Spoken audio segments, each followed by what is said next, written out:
لە هەر کۆڵان و شەقامێکی شاری هەولێر بگەڕین چەندین خانوو دەبینین کە لێی نووسراوە بۆ فرۆشتن، کەچی لەو شارە خانوو بۆ کرێ نەک بە بەرچاوان ناکەوێ، بەڵکو لە بۆرسەی عەقارات و لای خاوەن نووسنگەکانیش دەست ناکەوێ، مەگەر وەک کۆی کایەکانی دیکە هەرێمی کوردستان بە واستە و خاتری ناسینی کەسێک بەکرێ خانوویەکی سادە دەست بکەوێت.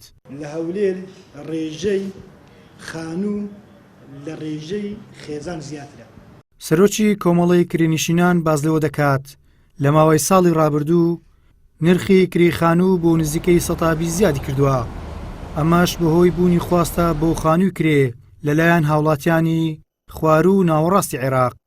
ساحب مولکەکان بەڕاستی خۆیان نەزەری بەدەن کە دەدزنەوە، چکە ئەگەر بەجێری قانونی حکوومەتی عێراقی و حکوومەتی هەرێمی کوردستان بیتنە هەر خانووە کە بەکرێ ڕۆژ بە ئیجار ڕۆژە خانوو بیان دوکان بیان شوقە بێتن لە 12 مانگ 11 مانگ بۆ خۆتە یا مانجی 12 میل بۆ حکوومەتە وەکو زەری بەریراتن. خاوەن مولکەکان خۆی لەوە دەدزنەوە، چکە لە مەکتەب حەقارەت خۆیان تۆمار ناکەن و لە زەریبەش خۆیان تۆمار ناکەنەوە هۆکارەکە. بەڵام هەتا ئێستا قانونێکی وانییە بڵێن کاکە ئەوەندەی کە بەکرێ دەدرێتن سەتا ئەوەندە بۆ خەڵکی ناو خۆمان بیتن ئەوەتر بۆ خەڵکی بیانی بیتن، هەتا ئێستا قانونێکی وا دەرنەچووە.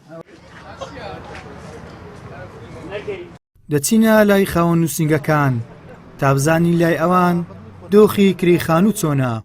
ئەوان هۆکاری گرانی و دەست نەکەوتنی خانووی کرێ بۆ ئەوە دەگەڕێنەوە کە خاوەن مولکەکان ئارەزوو دەکەن خێزانی عەرەب ببێ بە کرێچیان بەهۆی ئەوەی لە کاتی خۆی کری خانوو دەدەن، هەمیش لە کاتی داواکردنی خانووەکانیان کێشەیان بۆ دروست ناکەن. گرانی کرێ خانوو قەزەکەوەیە کە عەرەبەکان دێن لێرە خانی دەگرن بە هەرچەندێک بێ خانەکە بەکرێ دەگرن، لەبەرەوەی کە کابرا لەوێ موچەی کامل وەردەگری، دوو لەوێ خانی گەورەی هەیە بەکرێی دەداتەوە بەخۆی، کرێ ئەوێ وەردەگری دێتەوە لێرە خانی بەکرێ دەگرێت بە هەرچەندێک بێ خانەکە بەکرێ دەگرێت.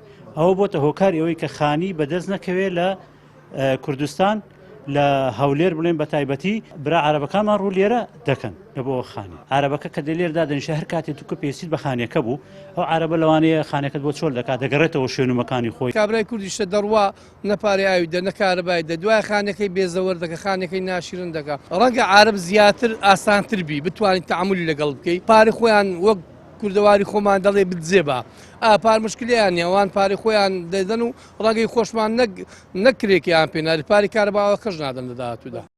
تەنها لە شاری هەولێر ژمارەی کرێنشینان بۆ نزیکەی 40,000 بەرز بۆتەوە. حکوومەتی ماوەسەرچووی هەرێمیش نە لە ساڵانی ڕابردوو نە ئێستاش هیچ پلانێکی ئەوتۆی لێ نەبینراوە تاوەکو هاوڵاتی شایستەی ئەم هەرێما لە شار و وڵاتی خۆی و لەسەر ئەو خاکەی کە لێی لەدایک بووە لە خەمی کێشەی کریخان و کرێچێتی ڕزگاری بێت. گەیلان سابیر، کەناڵی ئاسمانی پەیام، هەولێر.